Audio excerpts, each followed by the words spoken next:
তোরা এত ভিড়ের মাঝখানে তো আমি আর আমার প্রিয় মানুষটা কোথায় গেছিলাম তোমাদেরকে বলি চলো।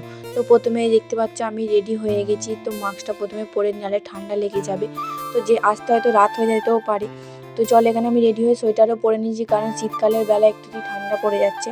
তো এখানে রেডি হয়ে আমি বাসের জন্য বাস স্ট্যান্ডে অপেক্ষা করছিলাম, বাসে করে চেপে চলে এসেছিলাম যেখানে যাওয়ার গন্তব্যস্থলে। তো এখনও আসিনি, একটু আরেকটা হাঁটতে হবে।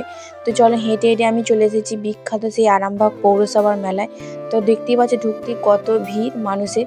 তো প্রথমেই আমি গিয়েই খিদে পেয়ে গেছিলো, তো প্রথমে একটা ঘটি গরম নিয়ে নিয়েছিলাম।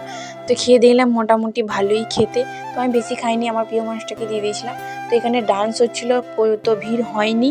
তো মেলাতে প্রচণ্ড ভিড় হয়েছিল, সেই জন্য একটুখানি ডান্সও দাঁড়িয়ে দাঁড়িয়ে দেখে নিয়ে এই যে মেলার মধ্যে গোতাগুতি করে তো কিছু কিনতে তো পারিনি, অথচ 10 টাকার হরেক মাল থেকে দুটো একটা কিছু কিনে তারপরে আবার চলে গেছিলাম। তো এখানে অনেক রকম জামা কাপড় জুতো সবই বিক্রি হচ্ছিলো, বলতে গেলে ঠাকুরের পট অনেক কিছু, মানে যাবতীয় খাট সোফা ড্রেসিং টেবিল, মানে অনেক কিছুই বিক্রি হচ্ছিলো এখানে।